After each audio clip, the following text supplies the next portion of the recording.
Alright guys, such comic again. I hope you're doing well and enjoying your day so far. OpTic have plenty of questions to answer after last night, especially to the king himself. Scump was not especially happy at all with the state of OpTic in their performance yesterday, and even the listening, he went as far to say some very strong words as to the state of this OpTic team as it stands based on that evidence. Can they turn it around going forwards? Is this team just chalked for the season and there is simply no recovery? Lots of other interesting stories of the day as well, especially Scrappy having a few words to say for Sib last night. Hit the like button if you enjoy, subscribe if you're new as always. I would greatly appreciate it. We are going to begin there with the interesting series of last night, really. Obviously, Miami taking down FaZe is pretty mega. Drazah says, look, need to get better. Again, it could be a decent timing for FaZe. They might, a bit of a wake-up call maybe. They go into the major very strong, but look, they're 1-2 in the qualifiers. They need to beat OpTic and Falcons next weekend to make sure they get to the winners bracket. They'll probably be fine, but, on the 20th of April, we've got OpTic versus FaZe. Right now, that looks like a very compelling game indeed, especially because OpTic usually, I don't know, they tend to play some better COD against FaZe historically, even if they're in a bit of a tricky spot, but, well, that didn't really happen a couple of months ago when they were also in a bit of a slump, and the slump, it seems, has continued as well. So Thieves came out and they just pretty much just destroyed the Cloud9 guys. Cloud9 just really annoying to watch right now just because they're just bad, really. And obviously Thieves are excellent, especially online. This was that moment though where Scrappy had the following words to say, and that was because, well, as you can see, Sib is, well, he's popping some pretty egregious pumps, really. I don't really think there's much defending this because, okay, we're not seeing it from his POV, but from Scrappy's POV, you can clearly see it's a little one pump there from Sib. He goes to the right-hand side, then he hits a second pump, which we can see very clearly right here. He goes prone, and then he stands up again and gets the kill again. Maybe full motion makes it go better. You know what? We'll even go one better. We'll slow this down to 0.25 times speed and I'll play it from there. So you can see he hits the first pump. It looks like he hits the second pump as well. Yeah, he definitely fully goes prone. So, look, by the rules that the pros themselves have made, that is probably over the line. The funny thing is that Sib was like the only guy this year to get punished for doing it. You guys remember it was on a Hacienda at the start of the year, and it was Ghosty, actually, himself, who made the statement about, oh, I've started the vote against Sib. And they got punished, right, Cloud9 for it. But there have been other instances of snaking, really, throughout the year. HyDra, of course, did that stair glitch, and none of them were especially punished. So maybe Simp just don't care anymore. And he's like, well, look, if you guys punish me for doing it and nobody else, I'm just going to throw it all out the window. So snaking is going to continue to be a big discussion. It's going to ramp up, I think, over the coming weeks as well, because we're probably going to see more of stuff like this. But LA Thieves come out and they win their 12th online game in a row. So they live for this online stuff right now. Whether they can convert it into a championship win this time, I guess we'll see.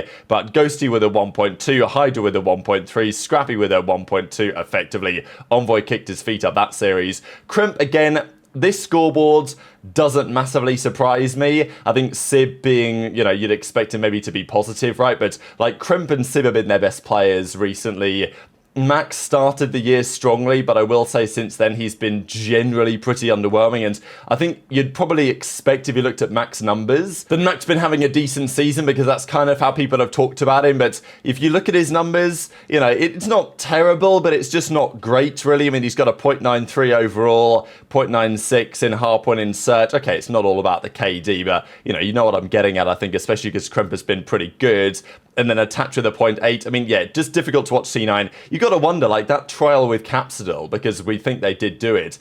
How bad did it go for them not to make a change? Because right now C9 are in a real tough spot, and the issue is that the teams above them are actually making a bit of a run for it, with Boston winning yesterday, with Miami winning 2 series this weekend, with OpTic, you still got, I think OpTic are going to get some wins on the board from now to the end of the year. They are 35 points ahead of New York already, and Cloud9 have just got 3-0'd. Today it makes it critical because they play Rocker tonight. It doesn't get much bigger of a game than that, and we'll see the standings at the end of the video. Just to note, I know that you guys are aware of this already, but it was a talking point yesterday that this game, it's again going to be a tryout game. So this year's game, I don't know if it's going to be Black Ops 7 precisely, but we think it's going to be like a Black Ops 2 sequel set somewhere between BO2 and BO3. Look, I'm just going to be pretty excited. And look, Omni-Moved apparently is going to be back. There's going to be, Uplink might be back. There's old school maps coming back. Hopefully it's going to be a good time anyway. But the point is that it's probably going to be not dissimilar to this game. That is at least the theory. Maybe the maps make it play dramatically different,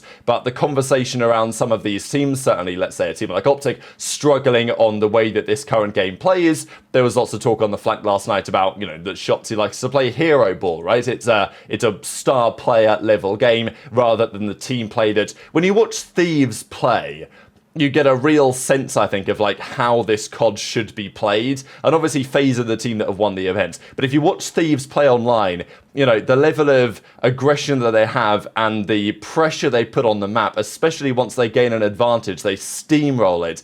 It's unlike, you know, you see from teams like OpTic lately anyway. And it's not like Thieves don't have the talent as well, because, of course, they very much do. This was pretty cool, actually. I mean, I'm sure that OpTic fans will look back on this image and be like, wow, how times had changed. But this is when they won the World Championship last year. And actually, pretty cool to see that OpTic, effectively, for hosting the event, the World Championship weekend, has got an Emmy nomination, which is pretty cool. Not for, like, the series, because the series wasn't that competitive, but for the production of the event. I'm sure that maybe a part to play in it was having the Dynasty walkout before. Like, it was sensational to be there, right? So I thought that was really cool to see, actually. This was the full list of nominations for the Esports Championship Coverage Sport Emmys, and it goes alongside some pretty big other events as well. I mean, pretty much all the World Championship Grand Finals in the various games. Don't think we're necessarily going to win, but it was cool to see a nomination happen there regardless. Let's talk OpTic, though, because it was only a couple of days ago where Shotzzy, they did a podcast, and Shotzzy says that their last game, right, you know, when they lost to Thieves, they got smoked by Thieves, that was when Kenny, either he decided or the team decided, you know what, this ain't working, it's time to call it a day after the .3.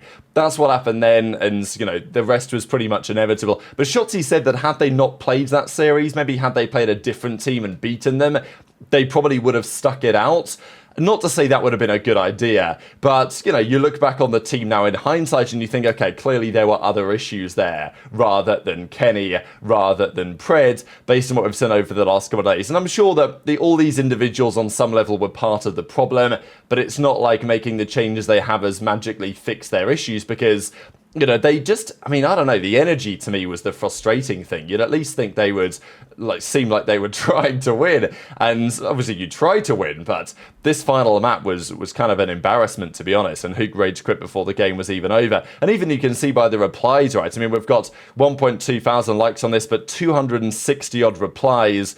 And I'm not going to scroll through every, you know, it's time, man. They need a driver. It might be time for Scump to come back in. But it's like, you know, there's lots of OpTic fans in here in the replies being like, you know, it's not a great look, right? I mean, you know, 0-18, and then they make a change, and then it gets, I wouldn't say it gets even worse, but yeah, it's tough, right? It's real tough. And Scump definitely feels the same way. Of course, there's been a bit of talk as well about, okay, which other players could they even consider if they want to make another change from now to the end of the year? There are options out there. I mean, you know, let's be honest, the player that really salvaged their disastrous season a couple of years ago was Ghosty, right? And I'm not saying you can easily find a Ghosty out there, but there are talented AR players in challenges, and there are quite a few of them. There have been some names that have been causing some prominence. There's been lots of talk about it over the last few days.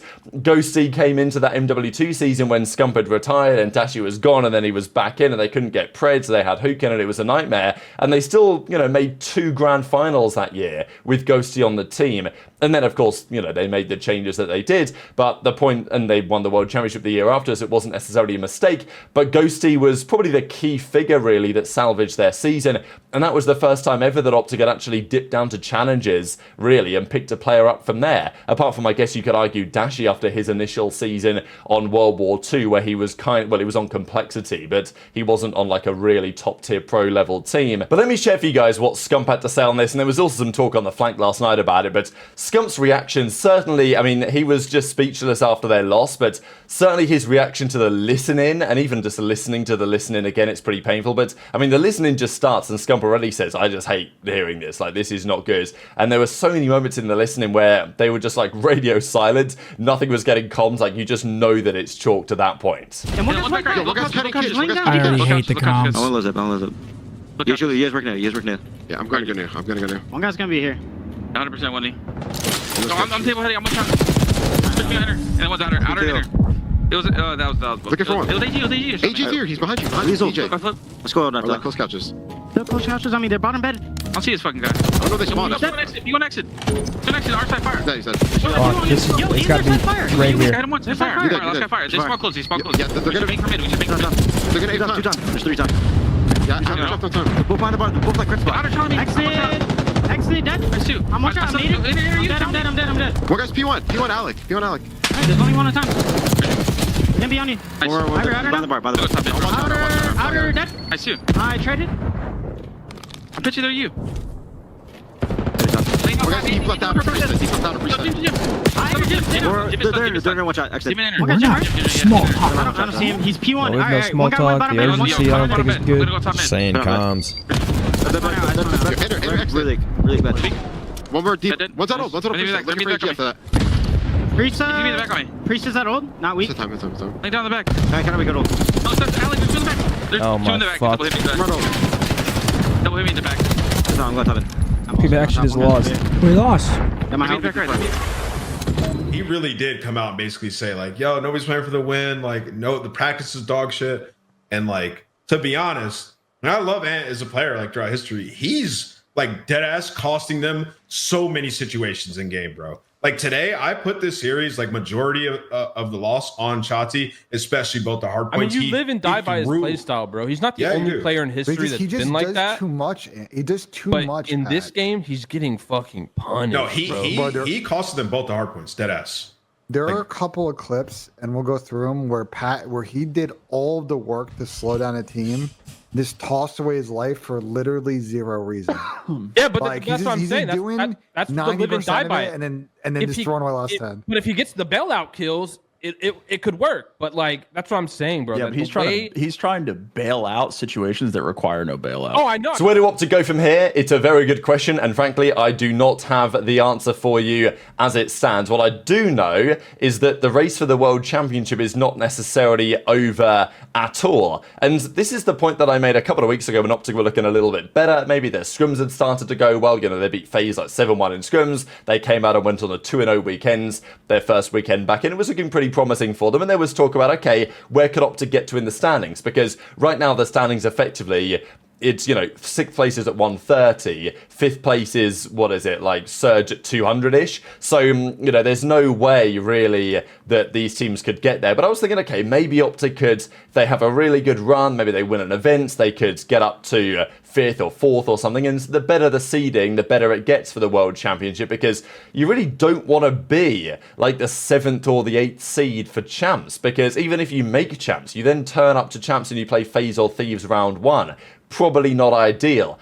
You know, you want to be the 6th seed at the very worst. And maybe OpTic fans will say, well, it doesn't matter. We're going to lose anyway. We're going to come top 6 at Champs, best case scenario regardless. So who cares? And I kind of get that take. But this is how it currently sits. It's all to play for, right? Miami, OpTic, Boston, Minnesota, Cloud9. 3 of these teams will make it. 2 of these teams will not. And the standings are like this. So Thieves are now only 50 points behind FaZe after yesterday. Yeah, so Surge are at 205. OpTic at 130. As I say, this game is massively important. This Rocket Cloud9 game this evening, 100 to 95, but it's OpTic, Miami, Boston, all tied at 130, and OpTic lose out on the head-to-head against both of those teams, which is why they sit where they currently sit. And, you know, OpTic, after a great start of the season, have now been pegged back to 14 in map count. You've not really seen it get much worse than that for OpTic over time. So, look, where do they go next? It's a big question. Of course, they do not play tonight, but their games next weekend, I mean, they only play 1 game next weekend. That's the tricky thing as well. They're currently 2-2 in the qualifiers, and, you know, in terms of winners bracket, they'll probably be okay, but, you know, they play FaZe next weekend. So, you know, 2 wins should be enough, but even the first win was a Game 5 round 11, right, against Kenny's new team for the first time that they had actually played. And I guess we can just have a look at the standings real quick just for the major 3 qualifiers. And, yeah, so OpTic are 2-2, sitting at 6th right now. And you've got Gentlemate in New York, so probably OpTic will get away with it. But it's not been clean cut at all, especially if Rocker, for example, were to get the victory tonight. And, well, these are the 3 games of this evening. So Cloud9 Rocker, this is the big one, really. I mean, all these games are pretty interesting, actually, again. The league is pretty tasty lately, actually, for the middle of the season.